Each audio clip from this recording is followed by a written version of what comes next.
Unang kwento. Simple lang ang pamumuhay ng pamilya ni Betong sa probinsya. Ang mga magulang niya ay pangingisda ang pinagkakaabalahan pero hindi sapat ang kita dahil sa dami ng mga kapatid niya na pinag-aaral. 5 silang magkakapatid at si Betong lang ang nag-iisang lalaki at siya pa ang pinakapanganay sa lahat. Kaya nung matapos siya sa high school, ay nagdesisyon na ang binata na tumulong sa pangingisda ng kanyang nanay Delia at tatay Damian. At nang makakuha ng oportunidad sa syudad, ay nagpasya siyang doon na magtrabaho. Oh anak, sure ka na ba sa desisyon mo? Magtatrabaho ka sa syudad? Kakayanin mo ba roon na mag-isa ha? Oo naman, Nay, Tay. Gusto ko rin po kasi makatulong sa inyo ni tatay sa pagpapaaral kina Letlet, Mengay, Gigi at Onang. Mas mabuti na rin ho sa syudad ako magtrabaho kaysa rito, Nay, Tay. Para naman po mas malaki-laki ang kitaan. Hindi na umalma pa ang mag-asawa sa desisyon ng binata. Sinuportahan at pinagpala na lang nila ang anak para maging maluwag ang pag-alis nito. Pagkatapos ng kanilang pag-uusap, ay nagtungo na si Betong sa kwarto at inihanda na ang kanyang mga gamit. Tinulungan pa siya ng mga kapatid sa pagsasalansan at nang matapos na ay agad silang nagpahinga dahil maaga pa rin kasi siyang aalis kinabukasan. Pagsapit ng 4:00 ng madaling araw ay ginising na lang ni Betong ang nanay at tatay saka siya nagpaalam dito. Hindi na siya nagpahatid sa mga to dahil bukod sa nagtitipid na rin sa pamasahe, ay ayaw niyang makaramdam ng lungkot kapag nakita pa ang mga magulang na pinagmamasdan siya habang paalis papunta sa syudad. Eksaktong 5:00 ng umaga ay sumakay na ng barko ang binata at inabot din ng ilang araw bago sila makadaong sa pier. Pagbaba niya ng barko ay nagtanong-tanong kaagad siya sa mga taong nandun kung anong sasakyan para makapunta sa lugar na dapat niyang pupuntahan. Mabuti na lang ay may taxi siyang nasakyan na bukod sa mabait ay alam din ang lugar na tinitirhan ng kanyang tiyuhin, ang kapatid ng tatay niya na si Ginoong Emilio. Makalipas nga ang higit 1 oras ay narating niya ang address na tinitirhan ng kanyang tiyo Emilio. Pagbaba ng taxi at pagkabayad ng tamang halaga ay nagpalinga-linga kaagad siya ng tingin sa tapat ng bahay. Naabutan niya ang Ginoo na nagwawali sa bakuran kaya kaagad niya itong tinawag. Tiyo Emilio? Betong? Ikaw na ba yan? Ako na nga po, Tiyo. Naku, ba't di mo sinabi na ngayon ang dating mo? Ang akala ko sa 1 linggo pa. Hindi ko tuloy napaghandaan. Dapat tinawagan mo ko para sinundo na kita sa pier at hindi ka na nagbayad ng taxi. Nandiyan pa naman ang sasakyan ng kumpare ko. Mahiram ko na lang sana yun para masundo ka. Okay lang po, Tiyo. Halika, pasok ka. At nagwawalis lang ako saglit Dumiretso ka na rin sa sala. Pila to, manak ha? Pagkatapos niyang magmano sa tiyuhin ay pumasok na nga siya sa bahay ng Ginoo at naupo muna sa sala. Inilapag niya ang bag sa sofa at nagmasid-masid sa paligid. Totoo nga ang sabi ni tatay. May kaya sa buhay si Tiyo Emilio. Nang matapos na ang Ginoo sa pagwawalis ay pumasok kaagad to ng bahay para i-entertain ng pamangkin na matagal na panahon na rin niyang hindi nakita. Ang laki mo na at ang solid ng katawan mo Walang-wala yung anak kong si Elmo. Naku, kapag nakita ka nun siguradong matutuwa yun. Huli kita nakita 13 years old kaya ta nun nung umuwi ako rin sa probinsya natin. Nasa na po pala si Elmo? Nandun sa nanay niya sa Dubai, nagbabakasyon. 3 buwan pa yun doon bago umuwi, kaya doon ka muna sa kwarto niya matutulog. Pumayag naman yun na doon ka. Siya pa nga nagsabi para raw may kasama siya sa kwarto. Matatakotin kasi yung pinsa mo na yun. Ganun po ba? Sayang pala at matagal pa kami magkikita ulit. Kaya nga O siya, ilagay mo muna yung mga gamit mo sa kwarto. Doon sa pinakadulo malapit sa banyo. Tapos puntahan mo ako sa kusina para makapagmerienda tayo na sabay ha. Marami tayong pagkukwentuhan dahil gusto ko rin malaman ang lagay ni Kuya Damian at Ate Delia, pati ng mga kapatid mo. Nang maiayos na ng binata ang mga gamit niya sa kwarto, ay nagtungo na nga siya sa kusina. At habang nagmemeryenda, ay napag-usapan na nga nila ang maraming bagay. Pagkatapos nun, nang makita ng Ginoo sa mukha ng pamangkin ng pagod sa mukha, ay pinagpahinga niya muna to na sinunod naman ng binata. Nakatulog nga kaagad si Betong dahil sa lambot ng kama ng kwarto ng pinsan niyang si Elmo. Buti pa si Elmo, ang lambot ng kama at ang lawak ng kwarto. Samantalang yung kwarto ko sa bahay ang liit-liit na nga, manipis na banig pa ang higaan ko. Dapat talaga magsikap ako para marating ko rin ang ganitong klase ng buhay. Yun ang huling sinabi niya bago tuluyang makatulog ng mahimbing. At pagsapit ng 7:30 ng gabi, ay ginising na siya ng tiyuhin para makapaghapunan. Betong, halika na at maghapunan na tayo. Sumunod ka na ron sa kusina, ha?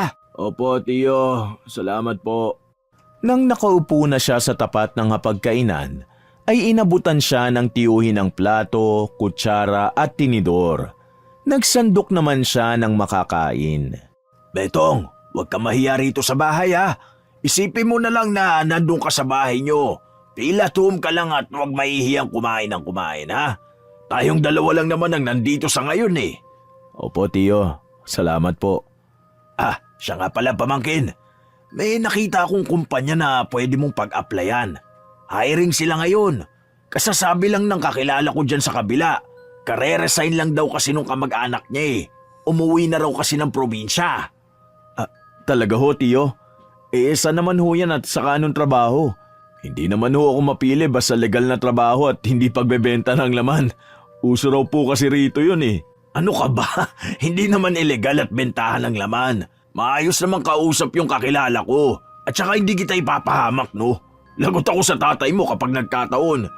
Ibali, dun sa private hospital na malapit sa pinagtatrabahoan ko dati. Janitor o housekeeping daw ang kailangan. Yung mga naglilinis-linis ba? Pero ang tanong ko sa'yo, okay lang ba sa'yo ang ganun trabaho, ha? Oo naman, tiyo. Sayang tong laki ng katawan ko kung lalamya-lamya at lalampa-lampa, di ba? Naku, mabuti ka pa. Yung pinsan mo, kalaki ng katawan kaso, naku, nadali ng katamaran. Ewan ko ba kung saan nagmana yun? Wala naman sa lahi namin ang Kuya Damian ng tamad. Palibasa na sanay sa buhay ng marangya eh. Minsan nga gusto kong pagbakasyonin dun sa inyo para matuto sa buhay. Tumawa lang si Betong pagkatapos yung marinig, pero sa kabila banda ng isipan niya ay naantig din siya. Bigla niya kasing na-realize na hindi pala dapat siya mainggit kay Elmo dahil ang totoo, siya ang kinaiinggitan ng mga magulang nito. Pagkatapos ng hapunan at kaunti pang pag-uusap, ay saglit na tumagay ang magtiyuhin para may pampatulog. Nang maubos nila ang isang bote ng gin, ay natulog na nga sila ng mahimbing. Kinabukasan ay maagang bumangon ang binata kaya nagtimpla na muna to ng kape habang naghahanda sa aaplayan na ospital maya-maya. Nang maubos na ang iniinom na kape, ay nagtungo na siya sa banyo at naligo. Eksakto naman na nagising ang kanyang tiyuhin na naghanda ng agahan. Mabilis na lumipas ang oras. Nang makagayak na ay sinamahan siya ni Ginoong Emilio papunta sa sinasabing ospital. Baguhan lang kasi si Betong sa lugar kaya kailangan niya ng makakasama. Dahil walang parking area ang pribadong ospital, kaya nagsabi si Tio Emilio na maghihintay na lang to sa parking area ng gusaling dati niyang pinagtatrabahuhan. Malapit lang doon ang nasabing gusali, kaya naman si Betong ay nagdire-diretso sa loob ng ospital at nagtanong-tanong sa iilang staff na naroon. Napansin kaagad ng maskuladong binata na kakaunti ang staff ng nasabing ospital at parang mas marami pang tao sa kanila sa probinsya kaya medyo napakunot noo siya na tila nagtataka. Iba rin ang nararamdaman niya sa nasabing ospital pero hindi niya to pinansin dahil trabaho ang kanyang hanap. Pagkakita niya sa guard na nasa main entrance ng ospital, ay nilapitan niya kaagad to at kinausap. Good morning po. Hiring daw po ngayon ng ospital. Pwede ba ako mag-apply, sir? Kinuha lang ng gwardya ang biodata na hawak ng binata at pagkatapos ay binigyan siya nito ng instruction kung saan pupunta. Pinilit intindihin ni Betong ang sinabi ng gwardya. Naglakad siya at hinanap ang Human Resource Office na natagpuan niya sa pinakadulong bahagi sa likuran ng nasabing gusali. Hindi na siya kumatok dahil nakabukas naman ang pinto. Nakita na rin niya ang isang matandang babae na nakapustura kaya kinausap niya na ito kaagad. Good morning po, ma'am. Mag-a-apply po sana ako. Hiring daw po kasi kayo ng janitor or housekeeping. Hindi siya nginitian ng matandang babae. Kinuha lang nito ang kanyang biodata at binasa na tila sinusuri ang buong pagkatao niya ron. Makalipas ang ilang minuto, ay tiningnan siya nito mula ulo hanggang paa bago magsalita. Ako si Miss Constantina. Ito ang unang trabaho mo rito sa syudad? Opo, Miss Constantina. Bago ka lang din dito? Opo, kahapon lang ako dumating dito galing probinsya. As in, baguhan lang po ako at nakikituloy lang sa tiyuhin ko. Okay, sige. Anong pagkakaintindi mo sa trabahong papasukan mo rito? Tungkol sa paglilinis at kalinisan po. Dahil ospital po ito, dapat po bawat sulok ay malinis. Tama ka. Pero dito sa ospital namin ay limitado lang ang mga lugar na dapat mong linisan. Kung mapapansin mo, pribado ang ospital na to. Hindi rin kami kumukuha ng mga ahensya para magdala sa amin ng trabahador. Kami mismo ang pumipili at ang mga katulad mo ang kailangan namin. Tanggap ka na. Talaga po? Oo, pwede ka na magsimula kahit kailan mo gusto. Itong mga requirement na ibibigay ko sa'yo, kahit to follow na lang. Pagkabigay ng matandang babae ng maliit na piraso ng papel, ay tumayuto at pinasunod ang maskuladong binata sa labas. Hindi ganon kalakihan ng ospital kaya hindi to mahirap linisan. Kung gusto mo na mag-start sa trabaho, pumunta ka rito ng umaga at sabihin mo sa akin para ma-orient na kita. Sige, makakaalis ka na. Maraming salamat po, Miss Constantina. Tuwang-tuwa si Betong na lumabas ng ospital. Nang nasa main entrance na siya, ay napatingin pa siya sa gwardyang nakilala niya lang ang pangalan dahil sa name tag. Seryoso kasi masyado ang mukha ni Ben, kaya tinanguan na lang niya to at nagpasalamat bago tuluyang lisanin ang nasabing lugar. Dahil sa magandang resulta, ay nag-inom na naman sila ng kanyang tiyuhin. Nagpasalamat din siya sa Ginoo dahil nakahanap kaagad siya ng maayos at disenteng trabaho, kahit pangalawang araw niya pa lang sa syudad. Alam mo, pamangkin, ngayong linggo mo na lang na to asikasuhin ang mga requirement na ipapasa mo ron. Tapos next week ka na pumasok. Bibigyan na lang kita ng pera para may panggastos ka. At para makabisado mo rin ang lugar, hindi na kita sasamahan. Magandang ideya nga po yung sinabi niyo, Tiyo. Maraming salamat po. Biruin niyo yun. May trabaho na kaagad ako. Maswerte ka, pamangkin. Pero alam mo, dati pa kami nawiwirdoan sa ospital na yun eh. Parang wala nga akong nakikitang dinadala ron. Bihira ang tao. Parang ang creepy. Yun nga ho ang sabi ng HR kanina. Saka, napansin ko nga rin ho na kakaunti ang tao sa labas. Halos wala nga yata akong nakita kanina o hindi ko lang napansin. Okay lang yan. Trabaho is trabaho. Kaya nga ho, ang mahalaga may trabaho na ako.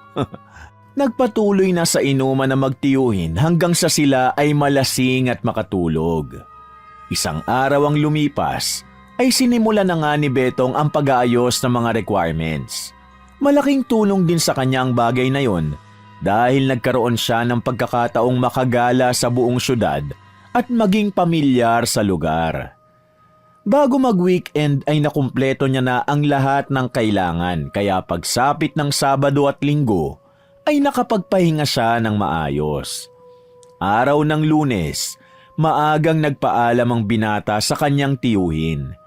Bago mag 8:00 ng umaga ay nasa pribadong ospital na siya. At katulad pa rin ng dati, tila suplado ang gwardyang si Ben na hindi umiimik at nakatitig lang sa kanya habang papunta sa Human Resource Office. Nang makita niya si Miss Constantina, ay binati niya kaagad to ng good morning bago iabot ang mga requirements. Pagkakuha sa papel ay ibinalandra lang to ng ginang sa isang sulok, kaya napaangat kilay lang si Betong at napabulong. Grabe, pinaghirapan kong pumila para makuha mga requirements na yan. Tapos ganun lang pala ang gagawin?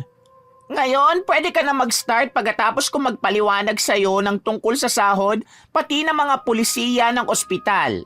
Nang matapos ay nagsimula na kaagad siya sa gawain. Nagtungo ang binata sa utility room para kumuha ng mga kagamitang panlinis.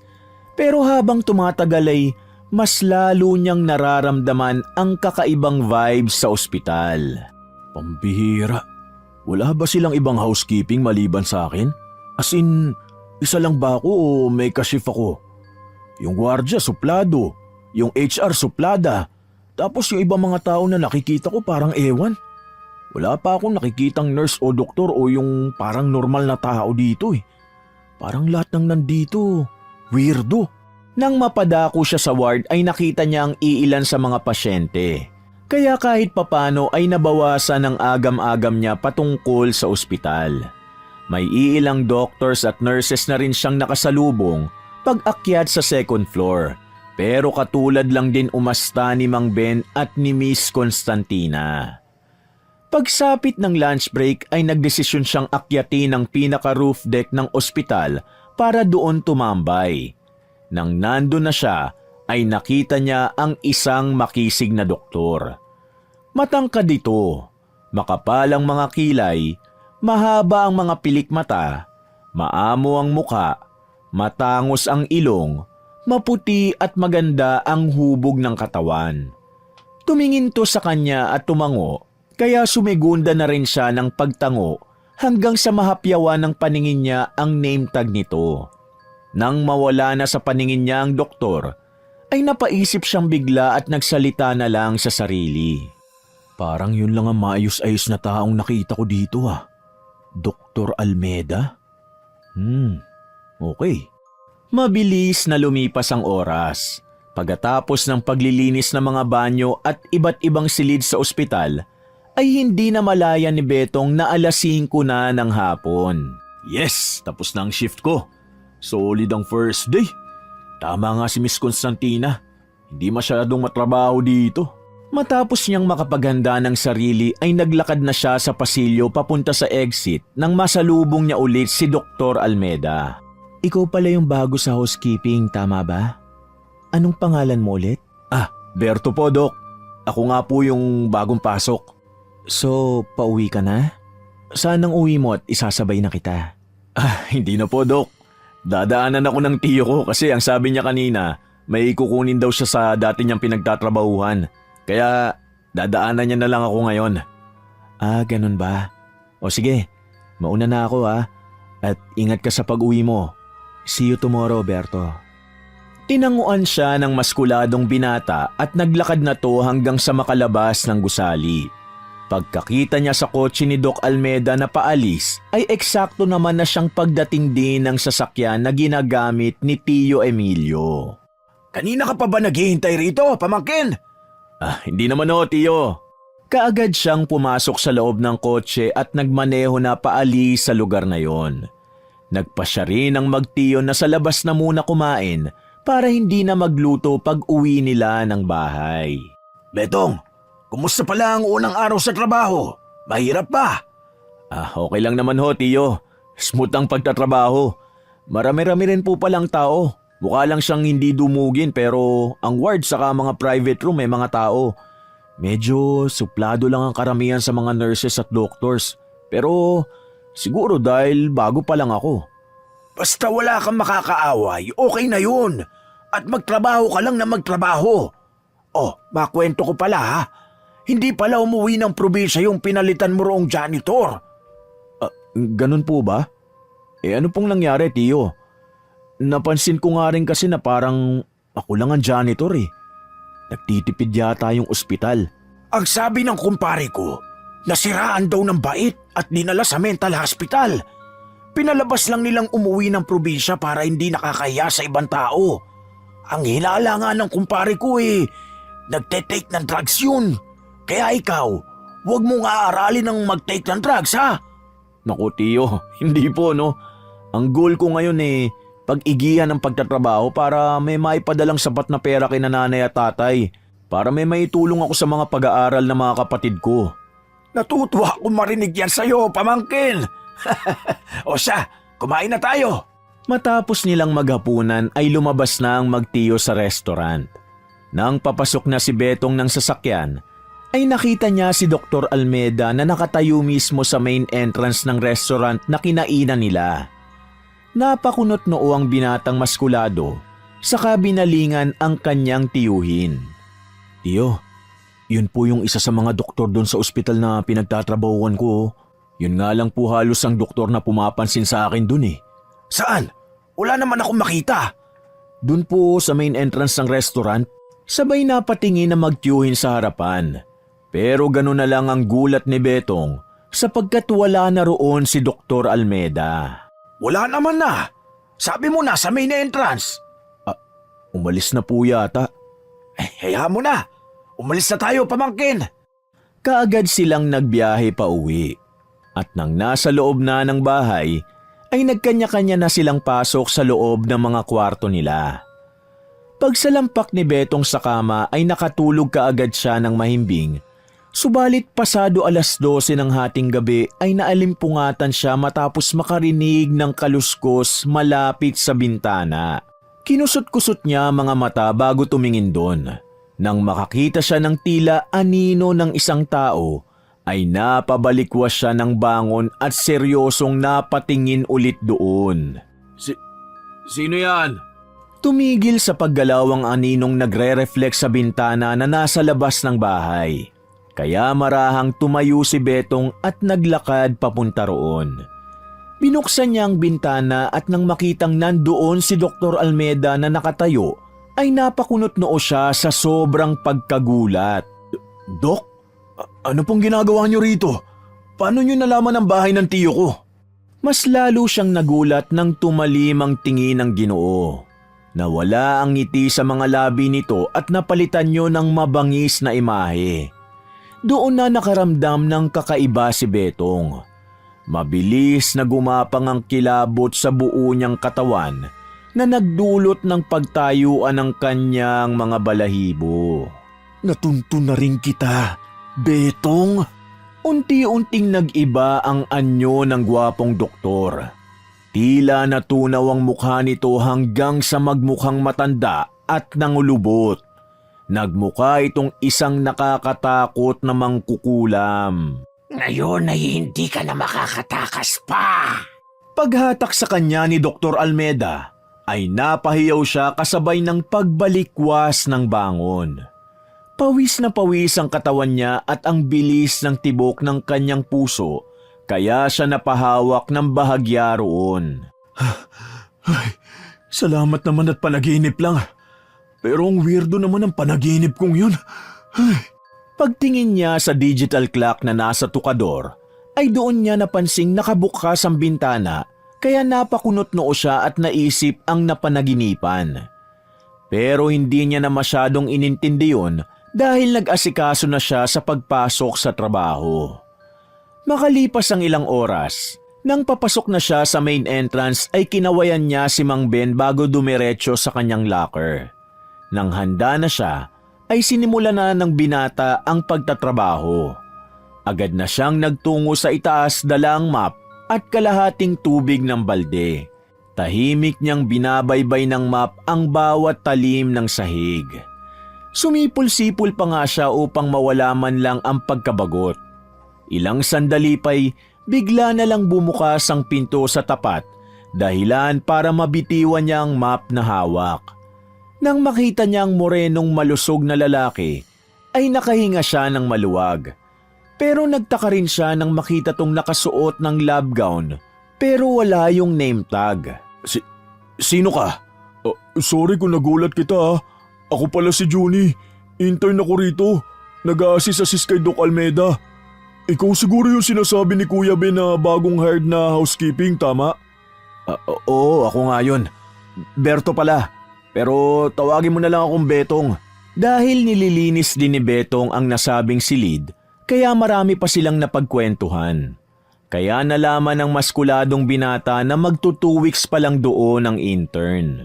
Kumusta naman pala ang first and second day mo? Hindi ka naman ba na-freak out dito sa kakaibang ambience ng ospital? Medyo nawiwirdohan nga ako eh. Napakatahimik kasi ng ospital na to. Kung hindi ko pa papasukin ng mga ward at ibang kwarto, hindi ko malalamang may tao eh. Same vibes tayo par. Nagtsatsaga lang talaga ako hanggang makatapos ako ng 600 hours. Mahirap na kasi magpalipat eh. Baka magahul ako sa oras. Ikaw sana magtagal ka rito. Good luck sa atin. Oo nga, good luck sa atin. Hindi na natapos ni Betong ang pagsasalita sapagkat dumating na si Dr. Almeda. Ngumiti ito kaagad sa kanilang dalawa bago pumwesto sa kanyang upuan. Betong, eksakto at nandito ka. Hindi ko na kailangan pumunta kay Miss Constantina. Pwede ka bang mag-overtime mamaya? No problem, Doc. Good. See you mamaya. Magpapatulong lang ako para may kasama na rin tong si Junie. Pati ako, Doc. I believe na sabi ko na sa'yo kahapon. Lutang ka na naman, Junie ha? O siya, maiwan ko na muna kayo dahil may pasyente pa ako. Pagkatapos ng pag-uusap na yon ay nagpatuloy na sa paglilinis si Betong. Mabilis na lumipas ang oras, katulad ng napagkasunduan ay nag-overtime nga ang maskuladong binata. Eksakto naman nakalalabas niya lang galing sa locker room nang makarinig siya ng kumusyon sa bandang emergency room. Doon ay nakita niya ang isang matabang babae na duguan at hinahatak sakay ng stretcher. May kasunod pang pasyente na isang batang lalaki naman na hinahatak din ng stretcher. Walang masyadong galos ang bata maliban sa braso nito. Gising din yun na umiiyak habang tinatawag ang ina. Hindi niya man lang alam ang sanhi ng pagkakaospital ng dalawa, pero base sa mga nakita niya ay malala ang natamo ng matabang babae dahil unconscious na ito. Narinig pa niya si Dr. Almeda na nagpapaasi sa mga orderly na dalhin kaagad ang mga pasyente sa operating room. Nakita pa niya ang ina ng batang lalaki na nagwawala sapagkat gusto nitong sumama sa operating room kahit na alam niyang bawal.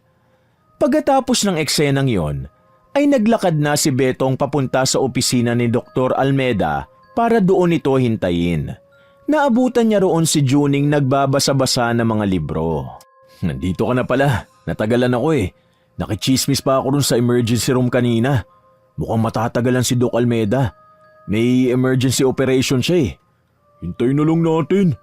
Ang weird nito mga libro rito nito ni Doc oh. Karamihan talaga ng mga librong nandito eh, tungkol sa witchcraft. Parang kabaligtaran nun ng nasa science ah. Ang weird lang na may doktor na nagbabasa o posibleng naniniwala sa mga ganito. Ulam, barang, sumpa, voodoo. Sa probinsya namin, totoo mga ganyan.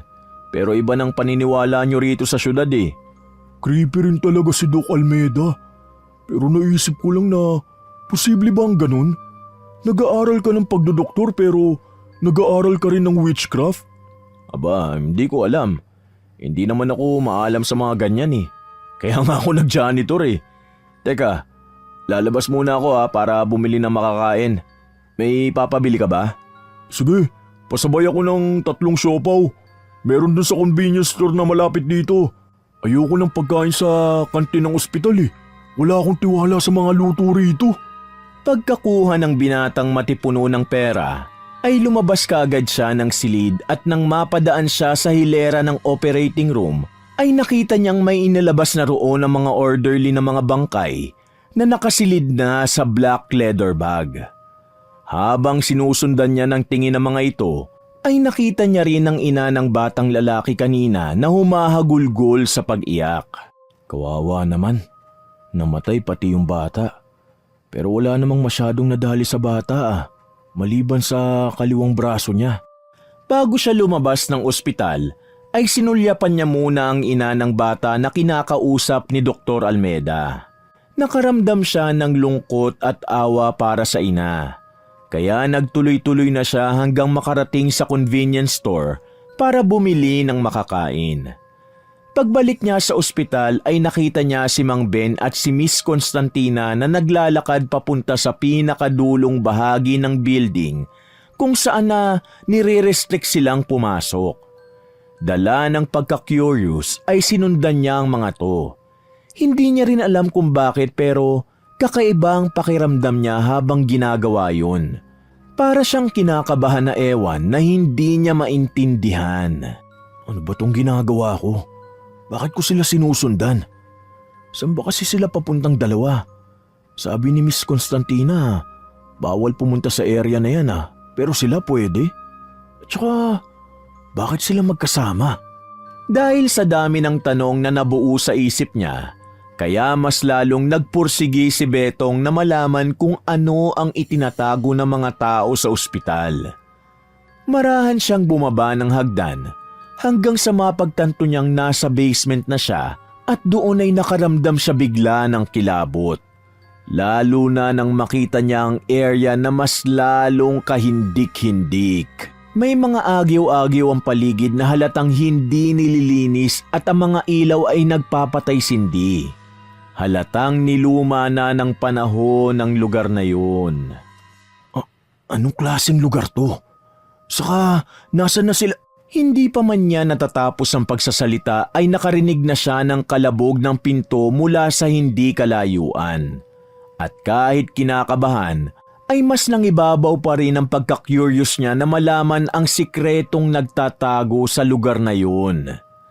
Sa pagpapatuloy ni Betong, ay nakita niya ang pinasukang silid ni na Miss Constantina at Mang Ben. Nang mabasa niya ang nasa itaas ng double door, ay nanlaki ang mga mata niya. Morgue? Nandito ang morgue ng ospital? Pero bakit puno ng agiwan lugar na parang hindi naman nalilinis? At saka anong gagawin ni na Miss Constantina at Mang Ben dito sa morgue? Eksaktong pagkasabi niya noon ay nakarinig siya ng mga pamilyar na boses galing sa loob ng silid. Kaya hindi na naman niya maiwasan ang ma-curious. Ginawa niya ang lahat para makapasok ng tahimik at gano'n na lang ang gulat niya nang makita kung sino ang nasa loob ng morgue. Meron pang kasama si Mang Ben at Miss Constantina. Walang iba kundi si Dr. Almeda. Anong ginagawa ni Doc dito? Natigilan na siya sa pagsasalita nang makita ang doktor na nagtanggal ng lab gown. Doon ay tumambad sa kanyang paningin ang magandang katawan nito na napupuno ng tato. Subalit ang mga tato na yon ay hindi ordinaryo. Puno ang katawan niya ng iba't ibang simbolo na hindi matandaan ni Betong kung saan niya nakita. Nang maalala niya ito, ay nanlaki ang mga mata niya habang napapabulong sa sarili. Yan yung pinakita sa akin kanina ni Junie na binabasa niya. Kung ganun, totoo nga na nagpa-practice si Doc ng witchcraft. Na-focus ang tingin niya sa tatlo ng buklatin ng doktor ang takip ng isang namayapa na. Nakita niya ang bangkay ng matabang babae kanina na dinala sa emergency room. Ang isang to magagamit natin ang mga lamang loob para sa ilang sangkap natin sa pangkukulam. Handa na ba kayo, Mama? Papa? Nanlaki ang mga mata niya sa narinig. Pero para manatiling tahimik ay sinadya niyang takpan ng bibig at nakinig lang sa tatlo. Simulan mo na ang seremonya mo, anak, para matanggal na ng tatay mo ang mga parte ng katawan na kailangan ko sa paggawa ng mga gamot pangkulam. Sige po, Ma. Kitang-kita ni Betong kung paanong nilahad ng gwapong doktor ang mga kamay nito sa tiyan ng bangkay ng matandang babae. Pagkatapos noon ay pumikit siya. Humawak naman sa likuran niya sina Miss Constantina at Mang Ben na kanya palang mga magulang. Pasis custos voco et intercedo. Damihi potestatem inveniendi quicquid opus est in hoc cadavere. Ut ea uti possimus in glorificatione virtutis tenebrarum. Extis et corpore pingui femina ute valiamus, separate animam eius ad fundum. Pagkarinig ni Betong sa mga salitang yon ay mabilis na gumapang ang kilabot sa buo niyang pagkatao. Napayakap siya sa sarili habang pinagmamasdan ang mga nagaganap. Ilang saglit pa, matapos ang orasyon ng doktor ay kumuha ng matalim na panghiwa si Mang Ben at walang kaabog-abog nitong hiniwa ang katawan ng matabang babaeng bangkay. Masuka-suka si Betong habang pinagmamasdan yon at napapikit na lang siya nang makitang isa-isang tinatanggal ng ginoong gwardya ang laman loob ng bangkay. Paalis na sana siya dahil hindi niya na matake ang mga nangyayari nang walang ano-ano ay nakarinig siya ng sigaw ng isang bata. Nang ibaling niya ang paningin sa isang stretcher, ay doon niya nakita na kumislot ang black leather bag na senyales na may buhay pang tao na naroon. Nang buksan ni Dr. Almeda ang black leather bag, mas lalong umalingaw-ngaw ang pagngawa ng batang lalaki. Hala, tama ngang naiisip ko. Buhay pa yung bata. Tinakpa ni Miss Constantina ang bibig ng bata bago bumaling sa anak niyang doktor. Bakit binuhay mo pa ang isang to, anak? Ma, mas mainam at mas mabisa ang laman loob ng isang bata na gagamiting panggawa ng mga gamot at sandata sa pangkukulam kapag living sacrifice. Sige, kung ganun ikaw nang bahala sa isang to. Ang kailangan ko lang ay makumpleto ang mga sangkap ko. Sa takot ni Betong sa mga narinig ay hindi na rin niya nakontrol ang panginginig ng mga kalamnan. Natabig niya ang ilang instrumento na siyang gumawa ng ingay, dahilan para mapatingin sa kinaroroonan niya ang tatlo. Sa takot ay dali-dali siyang tumakbo palayo sa lugar na yon na hindi namamalayang naiwan niya pala ang pinamiling supot. Dumiretso siya sa locker at kinuha mga gamit, saka nagmamadaling umalis na sa lugar na yon. Subalit nang nasa main entrance ay saka niya naisip si Junie. Nag-alala siya sa intern kaya binalikan niya to na hanggang ngayon ay nasa opisina ni Doc Almeda at naghihintay. Pagdating doon ay nakita niyang nakaidlip na ang malusog na lalaki kaya walang pag-aalinlangan niya itong ginising. Junie! Junie, gising! Bilisan mo! Bakit, Betong? Kanina pa kita hinihintay. Nakaidlip na tuloy ako. Tumayo ka na dyan. Kailangan na nating umalis sa lugar na to. Totoo ang sinabi mo tungkol kay Doc. Yung binabasa mong libro kanina, nagpa-practice talaga siya ng witchcraft. Mangkukulam siya. At magugulat ka dahil nanay niya si Miss Constantina at tatay niya si Mang Ben, yung gwardya. Hindi ko alam kung ano nangyayari, pero kitang-kita ng mga mata ko ang ginawa nila. Kaya pala ganito ang ospital na to. Anong sinasabi mo dyan? Nasaan na yung tatlong siopaw ko? Gutom na talaga ako at kanina pa kumakalamasik mura ako. Makinig ka naman sa akin, ano ba? Ito ba ang hinahanap mo, Junie? Naiwan to ni Berto sa morgue. Nanlaki ang mga mata ni Betong pagkakita sa gwapong doktor.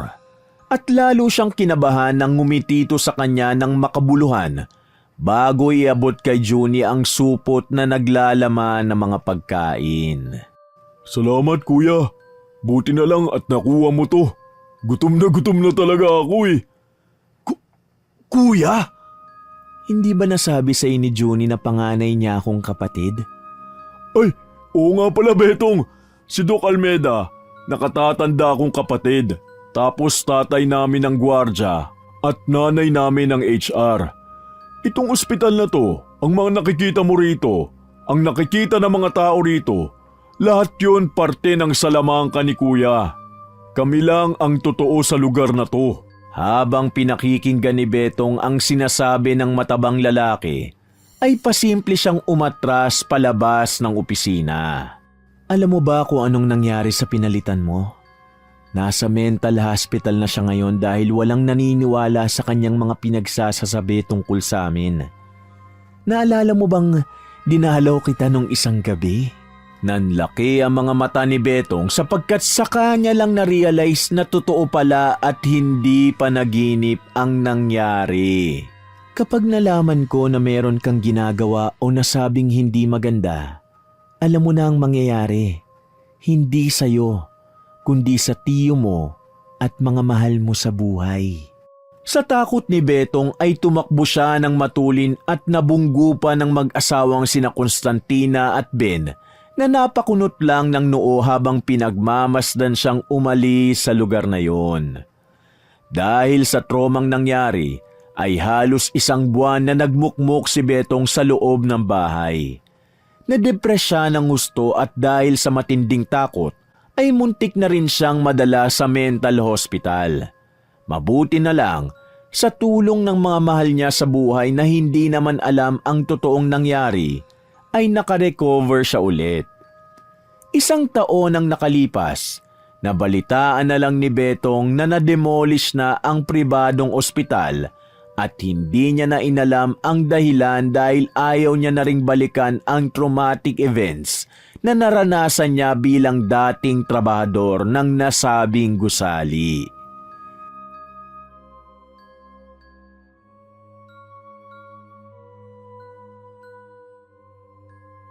Ikalawang kwento. Sabado sa probinsya ng kaibigan ni Aaron na si Jude ay masayang ipinagdiriwang ng mga tao ang pista ng santo sa kanilang lugar. Kaya 4:00 pa lang na madaling araw ay nagbiyahe ang magkaibigan para maabutan pa nila ang parada kung sakali. Ilang beses na siyang nagpunta sa nasabing probinsya sapagkat naaaliw siya tuwing pista. Sagana kasi ang pagkain sa bawat bahay, mayaman man o mahirap.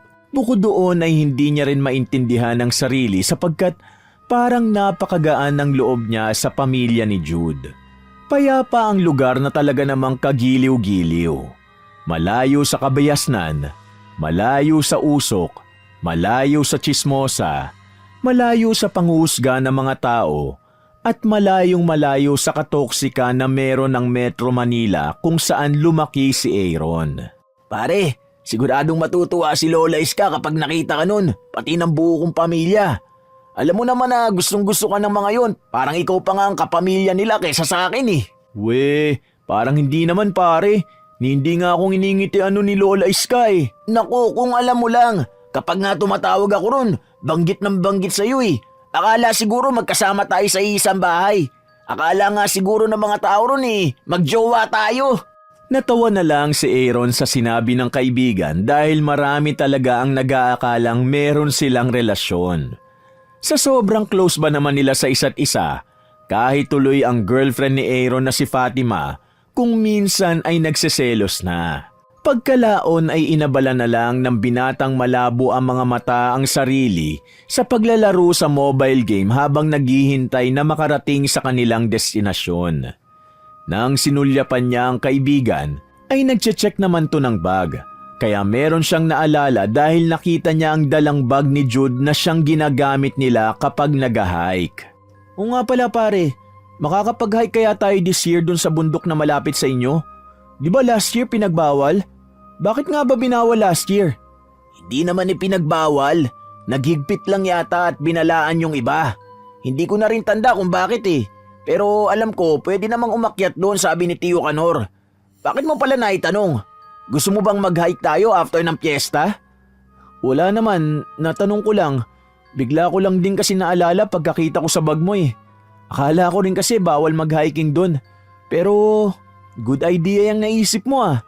Pwede. Akyat tayo ng bundok bago umuwi sa Metro Manila. Sige, walang problema.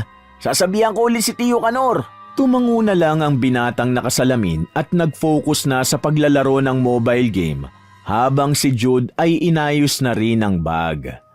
Makalipas ang ilang oras, eksaktong 9:00 ng umaga nang makarating sila sa nasabing probinsyang tinitirhan ni Jude. Pagdating nila sa bahay, ay sinalubong naman sila ni Tia Carmen at Tio Kanor na mga kamag-anak ni Jude. Magkasunod na nagmano ang dalawang binata bago bumati sa mga nakatatanda sa kanila. Good morning po, Tio Kanor, Tia Carmen. It's really nice to be back here. Matapos magkumustahan ay umalis muna saglit si Tio Kanor sapagkat may inaasikaso to. Naiwan naman doon ang ginang na siyang nag-a-accommodate sa kanila. Matapos nilang mag-ayos sa mga gamit sa kwarto ni Jude, ay pinasunod kaagad sila ng ginang sa kusina para makapag-agahan. Hindi naman tumanggi ang dalawang binata dahil wala pa silang almusal simula nang sumakay sa bus. Masaya siyang nakipagkwentuhan kay Tia Carmen at kung ano-ano ang tinalakay nila habang umangata ng masarap na agahan. Hanggang sa pagkalaon ay nauwi ang usapan sa kung ano ang kukunin nilang trabaho pagka-graduate sa college. Basta ako, Tia, ang pangako ko dito ako sa probinsya natin magtatrabaho. Ang target ko sa munisipyo. Ako bahala na kung saan ako dali ng tadhana. Ngumiti-ngiti lang ang ginang habang nakikinig at maya-maya pa nga ay nagpaalam na rin to sa kanila dahil may mga aasikasuhin pa rin siya at tutulong sa pagluluto ng mga pagkain bilang handa sa pista. Pagkatapos mag-almusal ay napagpasyahan ng magkaibigan na umalis muna ng bahay para manood ng parada. Ayon din kasi kay Tia Carmen ay nagsisimula raw yon ng ganong oras. Nang palabas na sila ng gate ay nakita naman sila ni Tio Canor kaya saglit silang tinawag ng Ginoo. Oh, manonood na kayo ng parada? Opo, Tio. Kayo po Tio Canor, hindi po ba kayo manonood? Kailangan ko pang tumulong din sa paghahango ng mga kawa dahil di naman yun kaya ng mga babae. Mag-iingat na lang kayo ha. Iba na ang panahon ngayon. Huwag kayong basta-basta makikisalamuha kung kani-kanino ha. Kung kakain kayo, mas mainam na dito na lang sa atin. Marami naman tayong handa Opo, masusunod, Tio. Salamat po sa paalala. Matapos makapagpaalam ay nagmadali na ang dalawa papunta sa paggaganapan ng parada.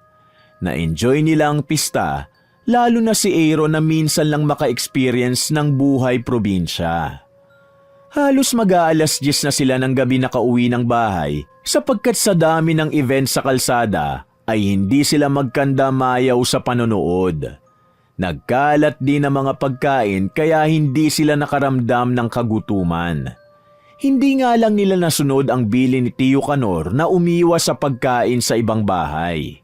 Pag-uwi ng bahay ay naabutan nilang nagkakasiyahan ng mga kamag-anakan ni Jude. Saglit silang nakisaya hanggang alas 12 ng gabi. Nang makaramdam na ng pagod si Aaron, ay nauna na siyang nagpaalam sa kaibigan pati na rin kina Tia Carmen, Tio Canor at sa iba pa. Pagpasok niya sa loob ng bahay, paakyat pa lang siya ng ikalawang palapag ay nakita niya na si Lola Iska na nakaupo sa wheelchair nito na nakapwesto sa bukana ng kusina.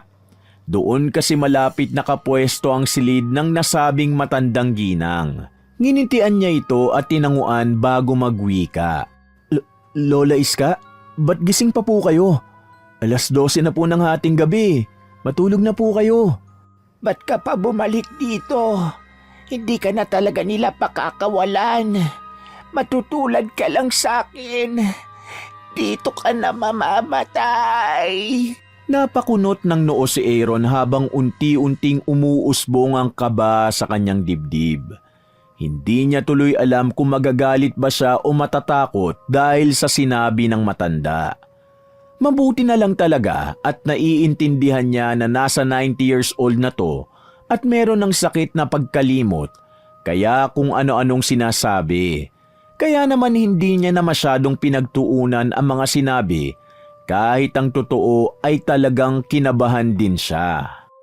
Maiwan ko na po kayo, Lola Iska. Matutulog na po ako. Kapag natulog ka, sa kangkungan ka dadamputin. Hindi niya na pinakinggan ang mga sinabi ng matandang babae. Umakyat na siya at nagtungo sa kwarto, saka nahiga sa kama. Napakunot naman siya ng noo pagkalaon habang naiinis na nagwiwika sa sarili. Sinungaling talaga tong Jude na to. Miss na miss daw ako at matutuwa raw si Lola Iska kapag nakita ko Parang gusto na nga kagad akong pauwiin. Kung ano-ano na naman ang sinasabi.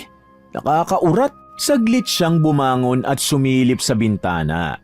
Mula roon ay sinipat niya mga nagkakasiyahan sa harap ng bakuran. Pagkuhan ay napalingon siya sa kabundukan na naaninag niya ng kaunti dahil tila mayroon siyang nakikitang liwanag sa tuktok. Naalala niya nung nakaraang taon na ganun din ito nang makita niya at ang sabi ni Jude ay tuwing pista raw talaga may mga umaakyat na lokal sa bundok at nagsisindi ng apoy bilang ritual sa kabundukan. Bumalik na siya sa kama at natulog ng mahimbing hanggang sa maramdaman na lang niya na tumabi na ang kaibigang si Jude. Kinabukasan ay maagang nagising ang magkaibigan dahil sa planong pag-akyat sa bundok, pero hindi rin kaagad sila nakaalis dahil hinintay pa nilang magising si Tio Canor na nalasing ng sobra sa party kagabi. Pagkagising ng Ginoo ay hindi nga siya tinigilan ni Jude at kinulit ng kinulit. Tiyo, ano po? Pwede bang umakyat sa bundok? Wala namang magbabawal. Ang plano po kasi namin magpunta muna ng ilog tapos maligo bago dumiretso na ron sa bundok.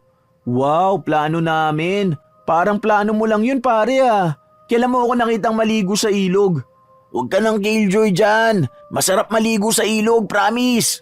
So, Tiyo Canor, wala po ba magiging problema? Dahil wala pa sa sariling wisyo ang Ginoo, kaya hindi na rin ito masyadong inintindi ang usapan.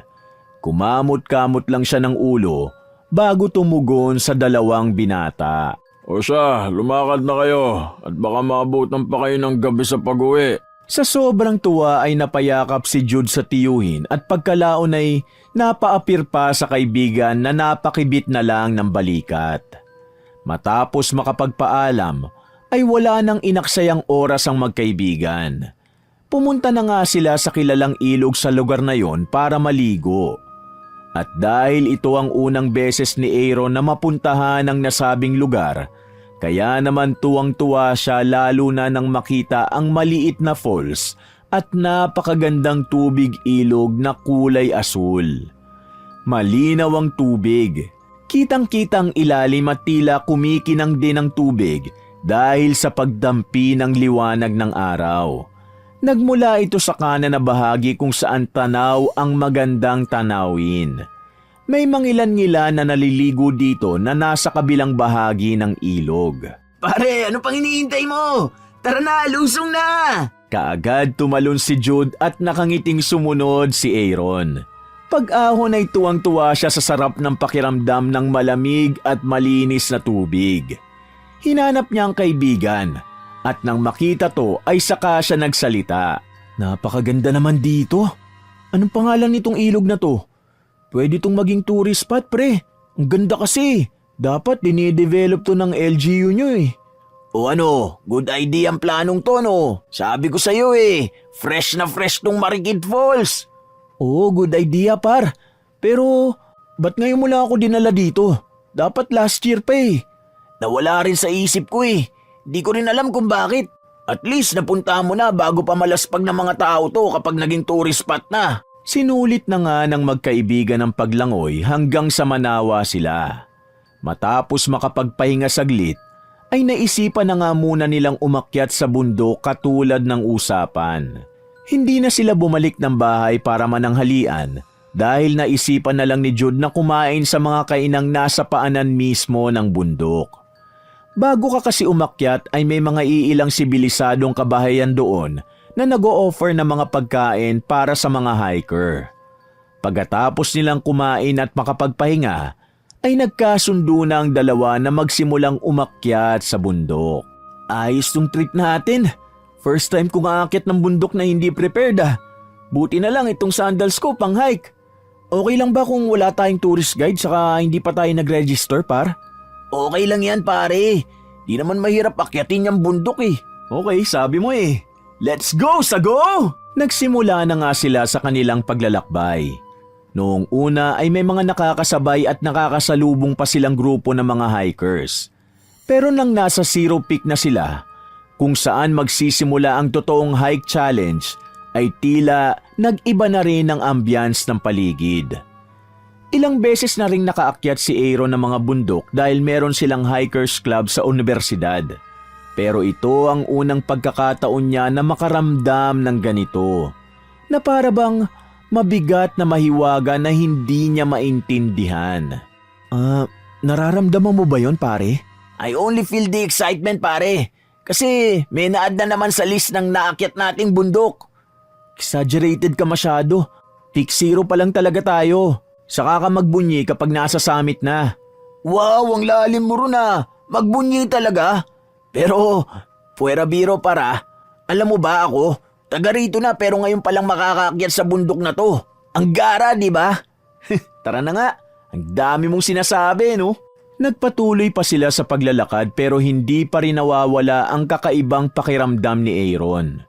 Mas bumigat pa kung tutuusin, kaya medyo nag-alala na rin siya pero hindi nagpahalata kay Jude. Alam niya kasing eksaherado ang kaibigan at madaling mag-hysterical kaya pilit niyang ikinalma ang sarili. Maya-maya pa'y hindi nila napansing meron palang matandang lalaki na nasa kanilang likuran na hindi nila alam kung kailan pa nandun. Halos mapaupo si Jude sa sobrang pagkagulat dahil bigla tong nagsalita na sila ang kinakausap. Pasensya na mga utoy kung nagulat ko kayo ha. Ako si Mang Gabo. Saan bang direksyon na tinatahak nyo? Kasi kapag nagdire-diretso kayo dyan, ay may 3 tugay-gayan at baka malito kayo. Ang sa kaliwa papuntang kabilang baryo. Ang sa kanan papunta naman sa mga nayo ng mga katutubo rito. At ang nasa gitna ay ang paakyat sa mahiwagang bundok. Hindi kaagad nakaimik si Aaron dahil ang totoo, meron siyang hindi naintindihan sa sinabi ng estrangherong matandang lalaki. Lumapit siya kay Jude at pasimpleng bumulong. Par, ano yung tugay-gayan? Di ko rin sure pero na-interpret ko lang ang sinabi niya. Parang daan yata o trail. Teka, ikaw tong maraming alam na salitang malalalim eh. Yun nga yata ang ibig sabihin nun. O ano mga utoy? Saan ba ang punta nyo talaga? Ano po kasi tatang Gabo? Sa mahiwagang bundok po ang punta namin ng kaibigan ko. Mga simpleng hiker lang po kami. Napansin kaagad ni Aaron kung paanong nag-iba ang ekspresyon ng mukha ng matandang lalaki matapos sabihin yun ni Jude. Dahil doon ay tila kinutuban din ng binatang nakasalamin at napaisip kung merong kinalaman ang kakaiba niyang pakiramdam sa mga nangyayari. Habang nagpapatuloy si Jude sa pagkukwento ng kung ano-ano kay Tatang Gabo, si Aaron naman ay inoobserbahan lang ang matandang lalaki na nagpakawala ng hilaw ng ngiti. Kitang-kita niya sa mga mata nito ang matinding pag-aalala na para bang may kung anong kinatatakutan. Napaisip tuloy bigla si Aaron na parang kinakausap ang sarili. Bakit ganun ang reaksyon ng manong? Sigurado kong hindi naman tatawaging mahiwagang bundok ang pupuntahan namin ng walang rason. Natauhan na siya nang bigla na namang magsalita ang matandang estranghero na tila mayroong laman. Ang masasabi ko lang sa inyo mga utoy ay mag-iingat kayo. Alam ko naman na hindi kayo maniniwala, pero sasabihin ko na agad dito sa inyo bilang paalala. Kahit anong mangyari, huwag kayong maghihiwalay at lalong huwag kayong magpapaabot ng gabi sa itaas ng bundok. Mahiwaga at sagrado ang bundok at maraming nakatira dyan na hindi kabilang sa mundong to. Baka mapaglaruan nila kayo. O ang masama pa, gawan kayo ng masama at kunin, saka isama sa mundong malayo sa atin. Tatang, taga rito ka po ba? Ako po kasi taga rito eh. Matagal na pong maraming umaakyat dito sa bundok. May mga nagkakampa nga pero nakakauwi naman sila ng ligtas. Kagabi nga lang may umakyat po di ba ng mga tao para mag-alay ng ritual. Mga sagradong nilalang lang ang gumagawa ng liwanag sa bundok. Tatang, laos na po ang pananakot niyong yan. Modern na po ang mga tao ngayon. Jude, tumigil ka nga. Sorry po tatang. Salamat po sa paalala. Sige po, tutuloy na po kami para hindi kami gabihin. Hinatak na ng binatang nakasalamin ng kanyang kaibigan at umabanti na sila sa paglalakad. Nang lingunin pa niya si Mang Gabo, ay tila may kung anong katahimikan ang bumalot sa pagitan nilang dalawa. Nagkatitigan sila ng ilang segundo pero umiwas na kaagad ng tingin si Aaron hanggang sa hindi na nila maabot ng tanaw ang estranghero. Nang nasa bukana na sila ng sinasabi ni Mang Gabo na 3 trail, ay tumayo lang ang magkaibigan at papalit-palit ng tingin sa mga ito. Ang weird na mga pinagsasabi ng matanda no? Parang tanga. Sa kanya ko lang narinig ang ganong kwentong barber. Sila Tiyo naman saka yung mga taga-baryo wala namang ganong kwento. bumalik na kaya tayo? What? Nagdadalawang isip na ako pare. Parang legit yung sinasabi ni Tatang Gabo eh. Tiyang-gala, naniniwala ka talaga sa sinabi nung kaysa sa akin? Sayang naman kung uuwi pa tayo. Alas 3 pa lang oh. Nandito na rin lang tayo. Bakit hindi pa tayo magtuloy-tuloy? Mas magiging adventure nga dahil sa sinabi niya. Mapapatunayan natin yan kapag nasa summit na tayo.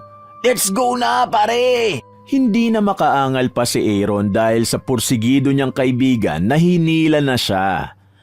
Sabay nilang tinahak ang gitnang trail. Nang nasa bandang kalagitnaan na ay mas lalong tumindi ang mabigat na pakiramdam ng binatang nakasalamin. Para bang hindi na mapakali ang puso niya dahil sa bigat ng puwersang meron ng lugar. Kaya saglit siyang napahinto at tumingin sa kaibigan. Okay ka lang ba?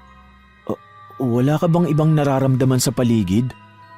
Palagay ko talaga pare, tama ang sinabi ni Tatang Gabo. Bumalik na kaya tayo? Pare, yun ang summit oh. Konting kembot na lang. Let's go na! Well, kung ayaw mo, ako na lang ang aakyat. Hintay mo ako rito. Sasang-ayon na sana si Aaron kaya lang ay bigla niyang naalala ang bilin kanina ni Tatang Gabo. Kahit anong mangyari, huwag kayong maghihiwalay at lalong huwag kayong magpapaabot ng gabi sa itaas ng bundok. Magpahinga ka na nga lang dyan. Lalakad na ako. Sandali! Sasamahan na kita pare! Wala nang ang nagawa si Aaron kundi samahan ng kaibigan kesa pareho pa silang mapahamak. Alam niya sa sariling totoo ang sinasabi ng matandang lalaki kanina, kaya kailangan niyang protektahan ang kaibigan kahit anong mangyari. Ilang saglit pa ay napadako na sila sa mapunong bahagi ng trail. Sobrang tayog ng mga puno na sa sobrang taas ay nakakatakot na kung pagmamasdan. Habang tinatahak ang daan, ay nakarinig pa sila ng iba't ibang huni ng mga ibon na ang ilan doon kung mapakikinggan ay tila ba nakapagbibigay kilabot sa katauhan ni Aaron. Mabuti na lang ay nalampasan kaagad nila ang mga kapunuan at nasipat na ulit ang summit. Nagmadali na ang dalawa hanggang sa tagumpay nilang naakyat ang tuktok ng bundok. Shit pare, success tayo! Sabi ko naman sa'yo eh! Oo pare, congrats sa atin! Para mawala ang bagabag ay pinagmasdan na munang maigi ni Aaron ang kapaligiran mula sa tuktok ng mahiwagang bundok. Dala na rin ang pagkaengganyo ay nawala na sa isip niya ang ilang babala ni Tatang Gabo na huwag magpaabot ng gabi roon. Sabay nilang pinagmasdan ang papalubog na araw at nang dumilim na ay nag-stargazing pa sila. Nang mapagtanto ni Aaron ang mga pangyayari, ay nataranta siyang bumangon mula sa pagkakahiga. Pare, gabi na. Alam ko, ano? Mas malalim ang gabi, mas maraming bituin sa langit, di ba? Di ba sabi ni Tatang Gabo, huwag tayo magpapagabi rito? Tara na please, ikaw naman na makinig sa akin. Kanina pinakinggan na kita kahit na hindi na maganda ang pakiramdam ko sa mga nangyayari. Kung mararamdaman mo lang saan ang nararamdaman kong takot ngayon. Okay, ito na. Mag-ayos lang ako. Nararamdaman ko na ngayon na maraming nagmamasid sa atin mula rito. Kaya please Jude, tara na. Alam ni Jude na seryoso na ang kaibigan niya dahil tinawag na siya nito sa totoong pangalan. Kaya sinunod na niya ang gusto ni Aaron. Pagbaba nila ay napadaan ulit ang dalawa sa mapunong bahagi ng kabundukan kung saan ay mas madilim na dahil natatakpan na ng mga mayayabong na puno ang liwanag ng buwan at mga bituin. Nagmadali na sa paglalakad si Aaron na sinusundan lang ni Jude. Wala ring nagsasalita sa kanila dahil ramdam na nga ng bawat isa ang kakaibang puwersa na kanina'y ang binatang nakasalamin lang ang nakakaramdam. Pare, magdaan-daan ka lang ha. Madilim ang daan. At baka kung mapano ka at mapahama ka pa. Mas lalo tayo mapapahama kapag hindi tayo nagmadali. Hindi mo ba nakikita ang mga nakapaligid sa atin? Pagmasdan mo ang paligid. Nang magpalingalinga si Jude sa madilim na kapaligiran, ay doon niya nakita ang mga mapupulang mata na nakamasid nga sa kanila. Bigla siyang kinumutan ng matinding takot pagkakita sa mga yon. kaya napatakbo siya ng mabilis hanggang maabutan ang kaibigan. Lintik, ano yan? Hindi ko rin alam, bilisan mo na! Eksaktong pagkasabi nun ni Aaron ay bigla namang nagliparan sa ibabaw nila ang iba't ibang uri ng ibon. May mga nakita silang malalaki at meron ding maliliit. Pero ang mas nagbigay kilabot sa dalawa ay ang mga huni ng mga ibon. Para kasi yung mga nagtatawa ng lamang lupa na sa kung saan nila naririnig. Nanunood sa buto nila ang nakakatakot na tinig ng mga huni ng ibon. Nagpatuloy lang ang dalawa sa pagbaba ng bundok habang magkahawak ng kamay. Bigla kasing naalala ni Aaron ang sinabi ni Tatang Gabo na kahit anong mangyari ay wag na wag silang maghihiwalay ni Jude. Pare, kahit anong mangyari, huwag natin bibitawan ng isa't isa. Naalala mong sinabi ni Tatang Gabo? Hindi nakakibo kaagad si Jude. Tumango lang siya dahil sa kaba matapos ang mga nasaksiyang hindi pangkaraniwang mga bagay. Nang makalampas na sila sa mapunong bahagi ng bundok, ay medyo nakahinga na ng maluwag ang magkaibigan. Pero hindi pa rin nagpakampante si Aaron sapagkat hindi pa rin nawawala ang mabigat na pakiramdam. Hindi nga siya nagkamali sapagkat nang umihip ang malamig na hangin, ay mas lalo yung nagbigay ng kilabot sa mga pagkatao nila. Huwag kang hihinto kahit anong mangyari, pare, ha? Nagpatuloy sila sa mabilis na paglalakad. May pagkakataong nadadapa na sila at nagkakagasgas dahil sa mga pagkadulas sa bato. Nabitiwan na rin ni Aaron ang kanyang flashlight kaya nabawasan sila ng liwanag. Doon na sila nakarinig ng mga nakakakilabot na garalgal ng tila mababangis na hayop, kaya mas lalo pa silang nagmadali. Kaya lang ay nadapa naman bigla si Jude at nabitiwan din ang flashlight na hawak niya. Nang kukunin niya sana to para habulin, ay kaagad siyang hinawakan at hinila ni Aaron. Doon ay kitang-kita nila pareho kung paanong nahulog sa bangin ang nasabing gamit. Nanlaki ang mga mata ni Jude na hindi pa rin makapaniwala sa nangyari dahil kung hindi siya hinila ng kaibigan ay tiyak na ang kanyang kamatayan. Salamat, pare. Muntik na ako ron, ah. Tara na. Hindi pa man halos natatapos ng binatang nakasalamin ang kanyang sinabi, ay nagkaroon na naman ng nakakakilabot na kaganapan na tila hindi na matapos-tapos. Naramdaman nila ang isang malakas na ugong na parang mayroong nagtatambol mula sa ilalim ng lupa. Sa kaloob-looban mismo ng bundok, napahinto ang magkaibigan at pinakiramdaman ang pagyanig ng lupa hanggang sa maya-maya pa'y may isang sumulpot na kung anong uri ng bolang apoy malapit sa kanilang kinatatayuan. Malamlam ang pagkaasul ng bolang apoy at damang-dama nila ang lamig ng enerhiya nito na para bang malamig na bangkay. Sabay na napatingin doon ang magkaibigan na punong-puno pa rin ng takot ang mga mukha. Marahang nagtungo ang maliit na bolang apoy papunta sa kung saan sila nanggaling kanina. At nang mawala na to ay hindi na magkanda-ugaga ang dalawa sa pagtakbo habang magkahawak pa rin ang mga kamay. Maya-maya pa'y unti-unti nang nagsulputan ang mga maliliit na bolang apoy sa kung saan-saan. Dahil doon, napahinto at napayukod ang magkaibigan.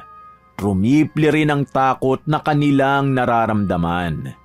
Sinundan nila ng tingin ang nasabing mga maliliit na tila bolang apoy na bigla na lang nagsulputan mula sa kung saan-saan. Iisa lang ang direksyon na pinupuntahan ng mga to. Walang iba kundi sa summit. Pare, ano ang mga yan? Saan galing ang mga maliliit na mga apoy na yan? Ba't akong tinatanong mo? Anong alam ko sa lugar na to? Ikaw ang taga rito, di ba? Sorry kung hindi ako nakinig sa'yo, pare. Wala nang oras para dyan, pare.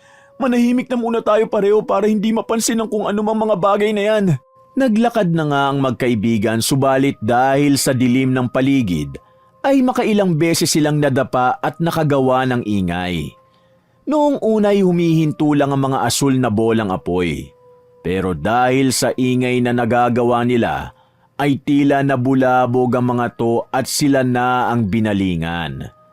Mga 6 na asul na bolang apoy ang sumalakay sa kanila, kaya napayukod na lang pareho sina Aaron at Jude at napapikit na lang kaya hindi na nila nakita ang mga sumunod pang nangyari.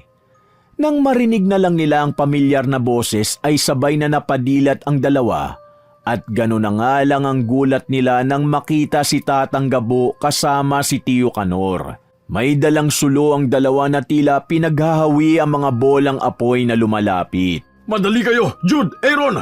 Sumunod kayo kay tatay! Bilis! Nagkatinginan ulit ang magkaibigan habang sinusundan ang matandang lalaki. Nang makalabas na sila ng trail ay doon na unti-unting gumaan ang pakiramdam ni Aaron.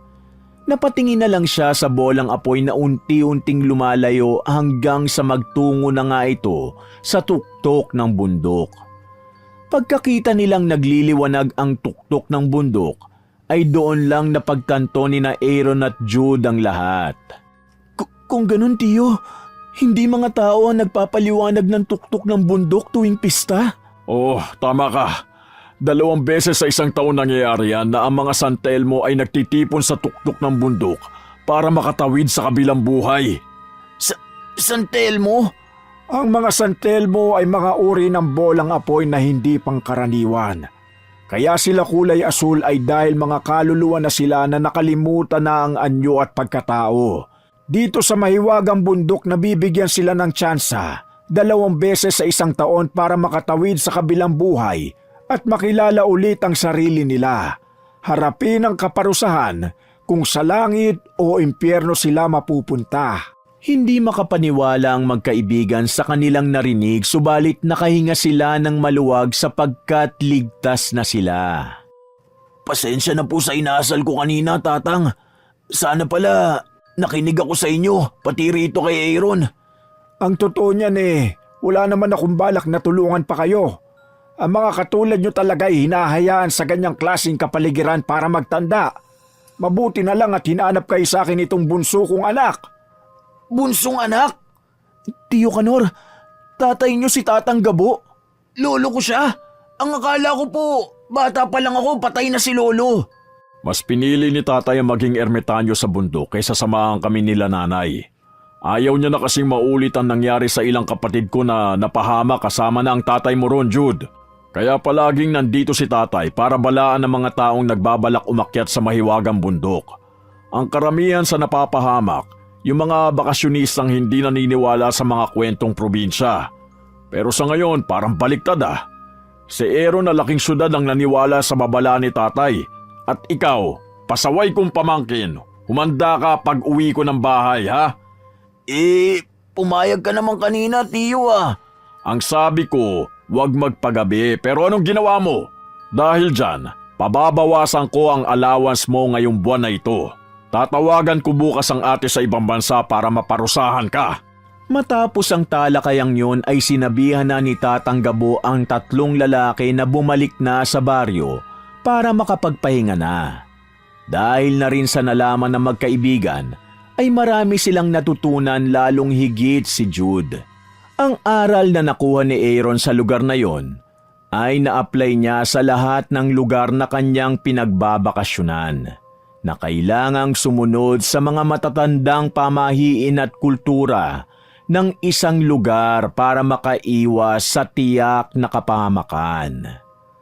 Wakas! Mga kapatid, naiibigan niyo ba ang ating kwento?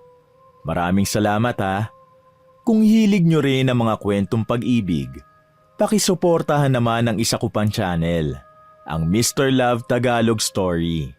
At pakicomment na rin kung taga saan kayo, para naman alam ko kung hanggang saan umaabot ang mga kwento ko. Salamat uli!